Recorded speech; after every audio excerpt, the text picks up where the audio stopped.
What's up mga mini vlogger? This is Chester.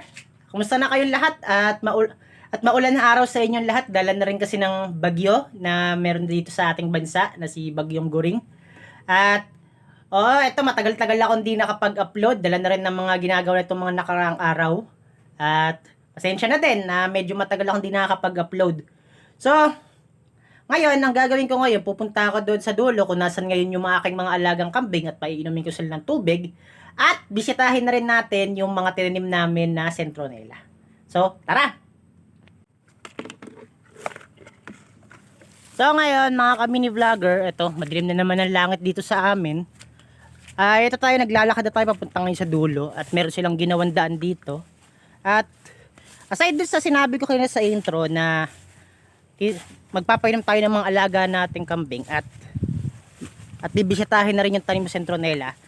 Samahan nyo na rin ako na maglinis-linis dito sa dito sa may malapit sa bahay ng aking mga alagang kambing.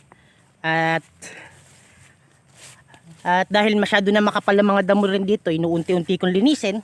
At para makita nyo na rin kung gaano ka ganda yung nabili ng tatay ko na electric grass cutter.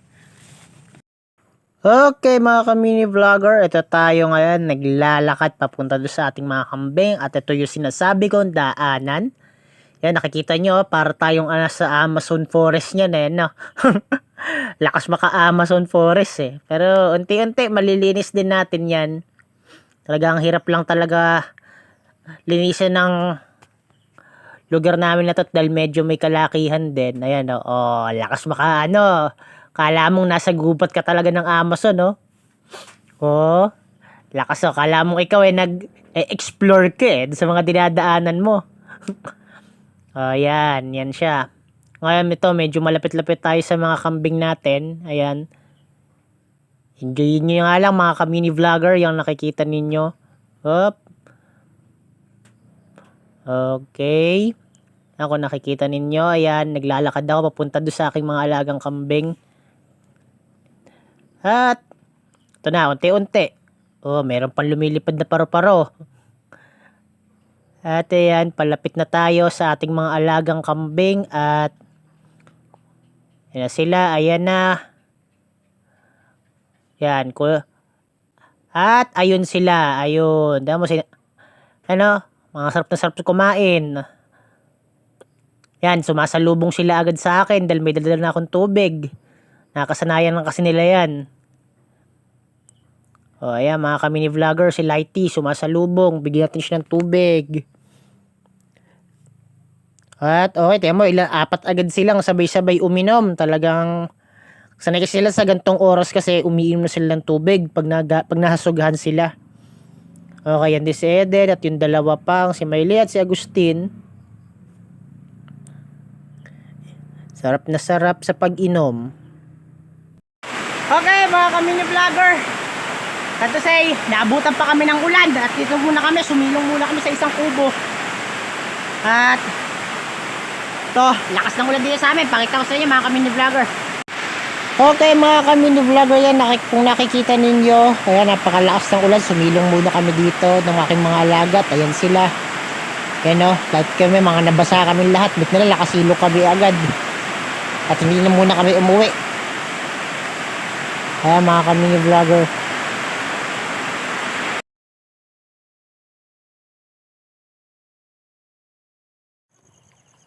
Okay mga ka-mini vlogger, tapos na ngayon ang ulan dito. Tumila ng ulan dito sa amin. At ngayon, pwede nating bisitahin ng mga tinanim namin Centronella. So tara, samahan nyo ako mga ka-mini vlogger. Pupunta tayo doon ngayon. Nga pala mga ka-mini vlogger, yung mga alaga nating kambing nandun.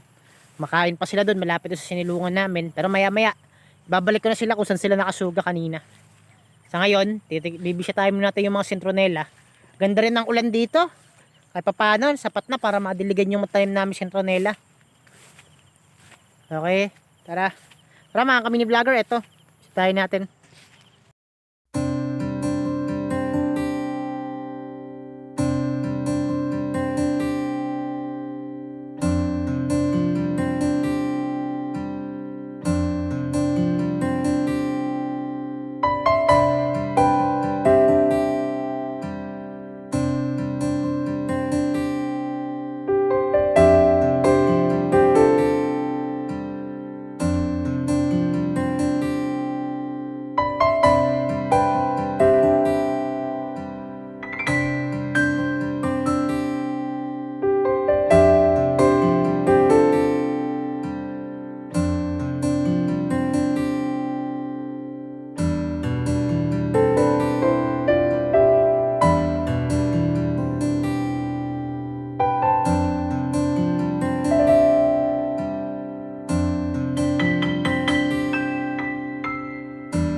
Okay, ngayon mga ka-mini vlogger, naglalakad na tayo pabalik dun sa bahay.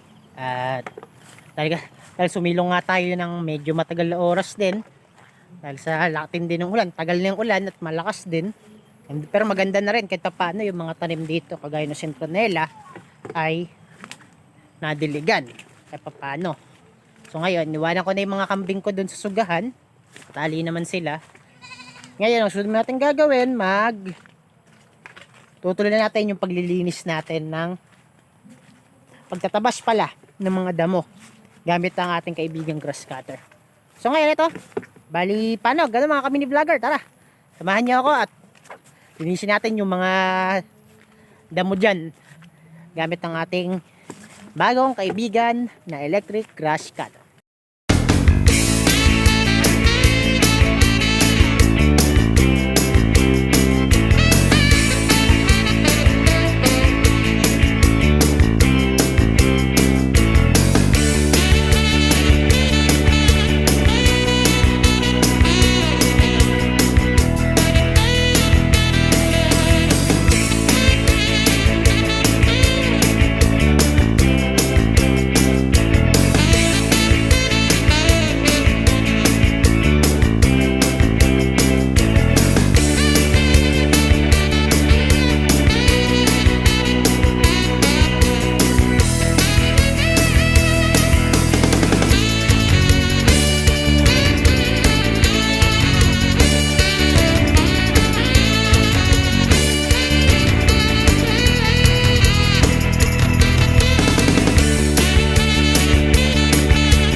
Okay mga ka-mini vlogger, kung makikita ninyo ang resulta ng ating paglilinis kahit papano, pwede ng pagtiyagaan ng ating kaibigan na electric grass cutter. Yan o, ganda. Solid din kahit papano.